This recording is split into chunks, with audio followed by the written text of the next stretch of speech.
और हमारे पुलिस के एसएसपी डोडा जो पुतला बना है बीजेपी का। आरोप की बात कर रहे हो आप, जो मैंने एसएसपी डोडा पे लगाए, वो बीजेपी के बगैर किसी की सुनता नहीं है। मेरे अल्फाज जो हैं वो कहीं और जाने थे, तो लेकिन मेरे मुंह से एसएसपी डोडा का नाम निकल गया।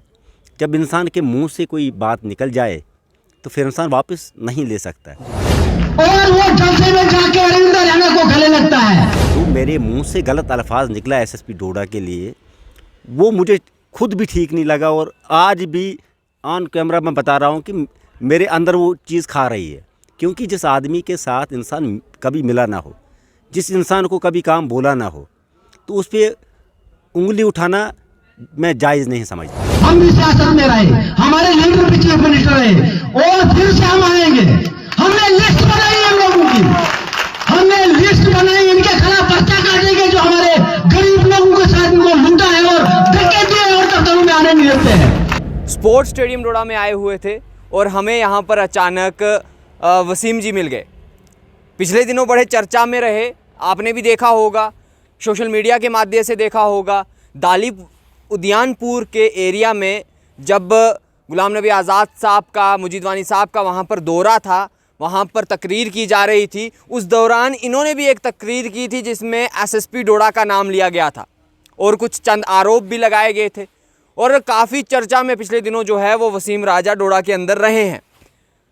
अब जानना बड़ा ज़रूरी था क्योंकि जो आरोप लगाए हैं वो काफ़ी संगीन आरोप जो हैं वो एसएसपी डोडा के ऊपर इनके द्वारा लगाए गए थे और ऑन स्टेज लगाए गए थे। जनता वहाँ पर थी, मीडिया वहाँ पर था, गुलाम नबी आज़ाद साहब वहाँ पर थे, मुजीद वानी साहब वहाँ पर मौजूद थे। अब वसीम साहब को हम लगातार उसी दिन से लगातार कॉल भी कर रहे हैं, ये जानने का प्रयास भी कर रहे थे, लेकिन ना ये मिल रहे थे और ना ही कॉल हमारे उठा रहे थे। सिर्फ हमारे नहीं, बाकी सभी पत्रकार भाइयों के भी कॉल ये नहीं उठा रहे थे। आज रैंडमली आप मिल चुके हैं वसीम भाई। अब सवाल तो बनते हैं।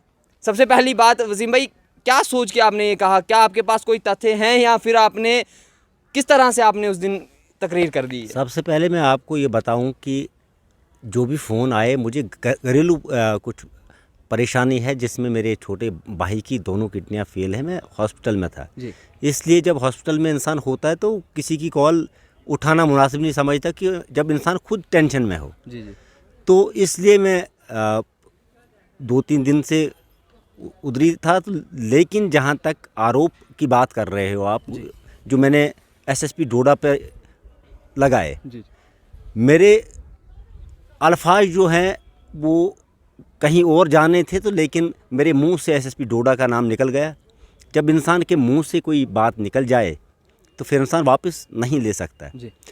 तो फिर सोशल मीडिया का दौर है, फिर उसी बात को उठा के सोशल मीडिया पे चलाया गया। तो मुझे उससे कोई एतराज़ नहीं, लेकिन जो मेरे मुंह से गलत अल्फाज निकला एसएसपी डोडा के लिए, वो मुझे खुद भी ठीक नहीं लगा। और आज भी ऑन कैमरा मैं बता रहा हूँ कि मेरे अंदर वो चीज़ खा रही है। क्योंकि जिस आदमी के साथ इंसान कभी मिला ना हो, जिस इंसान को कभी काम बोला ना हो, तो उस पर उंगली उठाना मैं जायज़ नहीं समझता। उस समय आपने ऑन स्टेज उठा लिया, उस टाइम आपने ये चीज़ नहीं सोची। अभी आप कह रहे हैं कि एसएसपी डोडा के ऊपर जिस तरह से आपको अच्छा नहीं लग रहा है, अभी आपको अच्छा नहीं लग रहा है। आपने कहना किसी और को था लेकिन आपने एसएसपी डोडा पे जो है वो बात कह दी। लेकिन अब ये है वसीम भाई कि अचानक क्यों आपके बयान बदल रहे हैं? क्या कोई दबाव आपके ऊपर एडमिनिस्ट्रेशन का बनाया जा रहा है? देखो, मैं आपको एक बात बताना चाहता हूँ कि मैं अल्लाह के सिवा किसी से डरता नहीं। जी। दूसरी बात, मैं लोगों के बीच में रहा हूँ पिछले 20 सालों से। जी। लोगों की मुश्किलात, परेशानियाँ हम बखूबी जानते हैं। मैंने एडमिशन के दूसरे दफ्तरों का नाम लेना था, बजाते किसी को टारगेट नहीं करना था। मेरे कहने का मकसद वो नहीं था। जो लोगों के साथ ज़्यादतियाँ हो रही हैं डिस्ट्रिक्ट एडमिनिस्ट्रेशन के दफ्तरों से, लेकिन मेरे मुंह से जब आप ही के मुंह से कोई बात निकल जाए तो आप क्या कर सकते हो?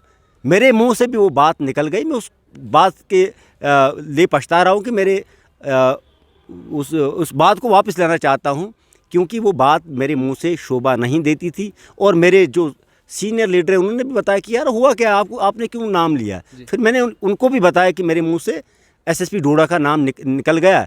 तो अब जब बात निकल गई मुंह से, इंसान गलतियों का पुतला है, इंसान क्या कर सकता है। नहीं वसीम भाई, आपने एक्स-डीसी डोडा विशेष पॉल महाजन के बारे में कहा, आपने कहा कि उनको आधी रात को भी फ़ोन करो वो आते हैं, उनकी आपने तारीफ़ की।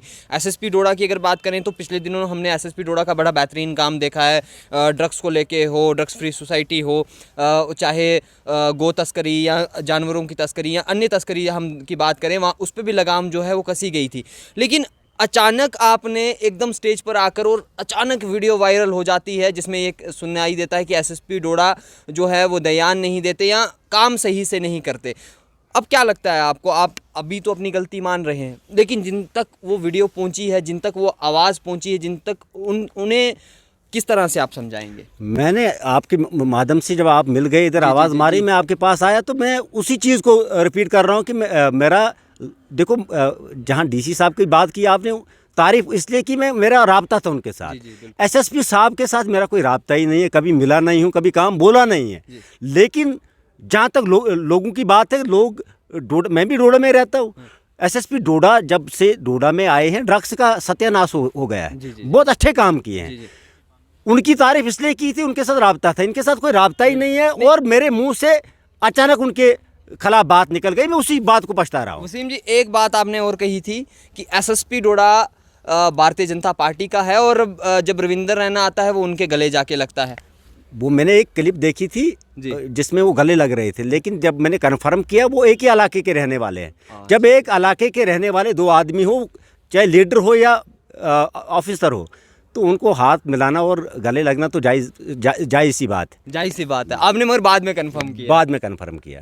क्योंकि इसी मीडिया ने उस चीज़ को भी उछाला था। मेरे जहन में वो था और अचानक मुंह से निकल गए, तो मैं उस अल्फाज को वापस लेता हूं। आप अब पछतावा भी हैं इस बात? पछतावा तो है, तभी मैं आपको बोल रहा हूँ कि मुझे वो बात जो है, जो एसएसपी डोडा साहब के खिलाफ मैंने बोली, मैं वापस लेता हूं। हमारे ज़रिए अब क्या मैसेज लोगों को देना चाहेंगे, या पुलिस डिपार्टमेंट को, एसएसपी डोडा या बाकी एडमिनिस्ट्रेशन को हमारे ज़रिए कुछ कहना चाहेंगे अब? बस यही, जो मैंने बात गलत कही है, मैं उस पर पछता रहा हूँ और उस बात को वापस लेना चाहता हूँ। चलिए, बहुत बहुत शुक्रिया वसीम जी हमारे साथ बात करने के लिए। इन्होंने वक्त दिया हमें, हम काफ़ी देर से इन्हें ढूंढ भी रहे थे और काफ़ी देर से हम कॉल भी प्रयास कर रहे थे, लेकिन कॉन्टैक्ट नहीं हो पा रहा था और ना ये कॉल पिक कर रहे थे। लेकिन आज यहाँ पर मिले हैं तो बातचीत जो है हमारी हुई है। अब वसीम का मानना ये है कि उस दिन दाली उद्यानपुर के अंदर जब उन्होंने कहा, उन्होंने नहीं कहना था वो सब, उनका पछतावा है इस चीज़ का, लेकिन उस समय जब इन्होंने ये बात कही तो उन्होंने कुछ क्लिप्स ऐसी देखी थी जिस क्लिप्स को लेकर इन्होंने बात कही थी। लेकिन जब इन्होंने बाद में कंफर्म किया तो इन्हें पता लगा कि वो एक ही इलाके के हैं, जिस चलते जो है वो आपसी में हाथ भी मिला सकते हैं और पहले के शायद हो सकता है जो है वो जानते हों। अब ये वसीम जी का जो है वो मानना है। अब फिलहाल वसीम को हमने ये भी पूछा कि कोई दबाव जो है वो एडमिनिस्ट्रेशन की ओर से तो नहीं बनाया गया। अब इनका मानना है कि एडमिनिस्ट्रेशन की तरफ से कोई भी दबाव जो है वो इन पे नहीं बनाया गया है। इन्हें खुद लगता है कि जो इन्होंने अल्फाज कहे थे वो अल्फाज सही नहीं थे और ख़ास करके एसएसपी डोडा के लिए नहीं थे। आप सबकी इस सब पर राय क्या है? अपनी राय ज़रूर रखें, हमारे साथ ज़रूर साझा करें। देखते रहे टी आर, दीजिए इजाज़त, नमस्कार।